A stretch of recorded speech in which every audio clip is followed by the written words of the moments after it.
We are in Dusseldorf.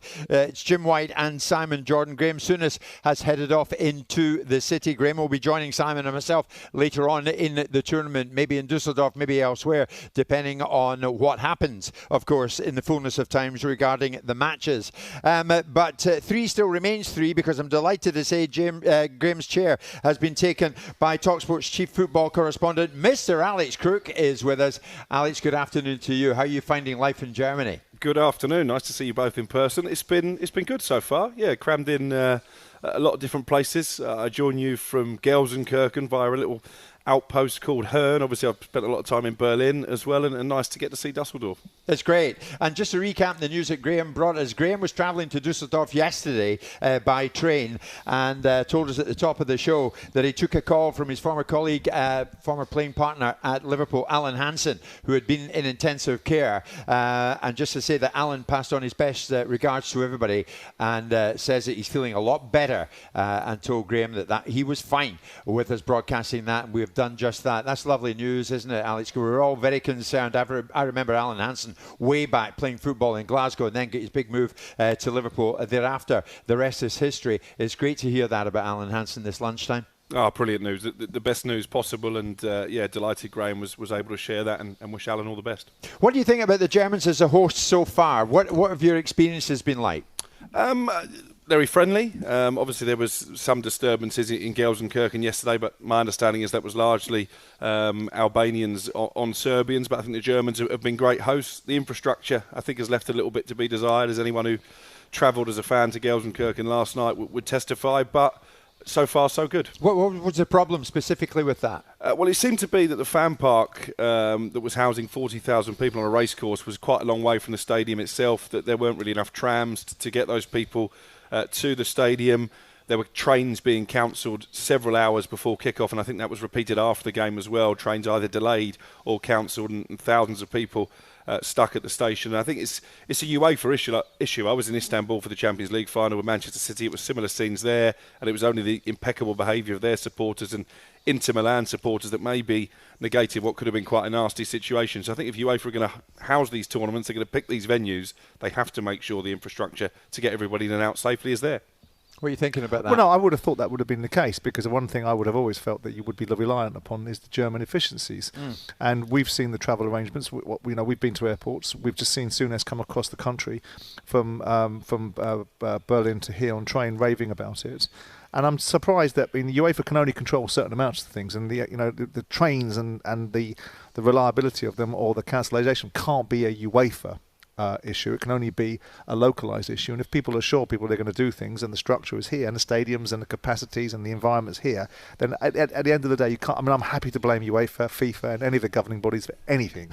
But I'm also more of the mindset that other people have got to take responsibility as well, which is the localised resources and the people that are responsible for doing it when it's been allocated to them by UEFA, because UEFA aren't driving the bloody trains, are they? Right, exactly. Alex, you were commentating on Spain-Croatia at the weekend. In a wider sense, not just that match, but who has caught the eye from the player point of view?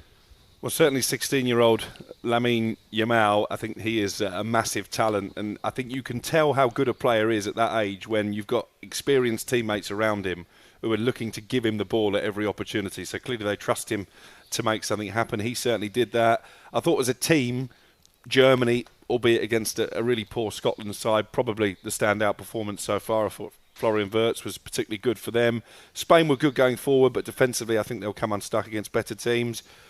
England last night got the job done, wasn't particularly impressed with their second half performance. So, yeah, I think probably Germany the standout team so far, but of course we're going to see France this afternoon, and my tip's Portugal yet to play. It's funny because the confidence coming into the tournament that England fans had, and all of a sudden one performance, probably coupled with the friendly against Iceland, the talk this morning in my hotel was, we need to win this group because if we finish second we play the Germans. So all of a sudden there's a bit of a fear factor involved. But it's not a case of need to win it, we should win it. And whilst if you can win games when you don't play well, that's a testament of a decent side. And of course, every time we don't play well, there's going to be an increased level of volume about what we should and shouldn't be experiencing.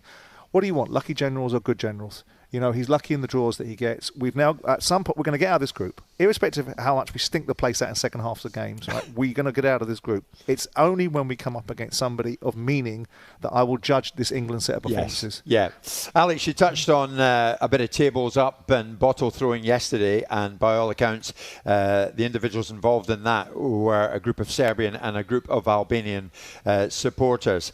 But already, and I'll put this to the two of you. The three of us were all in Qatar, and we know that you can't drink there, or you can only drink in your hotel, and there was no alcohol for sale at stadia in Qatar. Are we already witnessing the very comparative differences between a major tournament like here, where alcohol is freely available, and in Qatar, where it wasn't? It's probably too easy, to be honest. I don't think Albanians starting a fight with Serbians is necessarily alcohol-fueled, and I think we should also be careful. They're not football fans, are they? They're not going to games. They're coming here looking for trouble.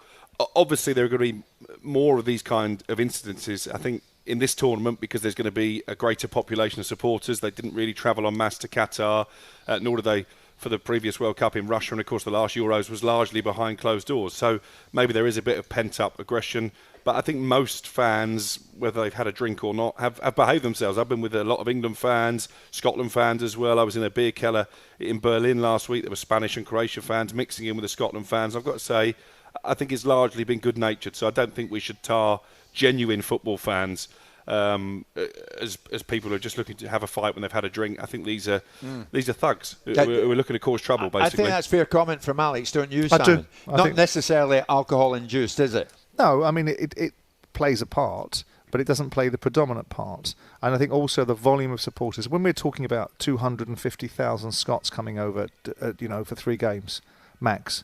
And then we've got hundreds of thousands of English fans, and you've got countries well steeped in the history of football, whereas in the Middle East it's slightly different. And of course you can't not legislate for the fact that there is a different policing regime in these countries. I don't think we're going to see a terribly poor set of behaviour over the course of this tournament. We'll have a couple of flashpoints. We've had a couple of flashpoints. How high we want to hype those and compare and contrast to what happened to Qatar, well, that's on us.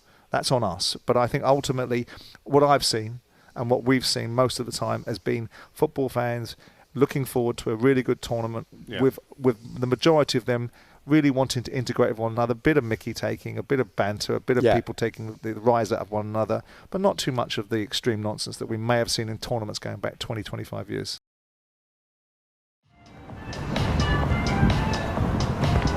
Was ist das? talkSPORT?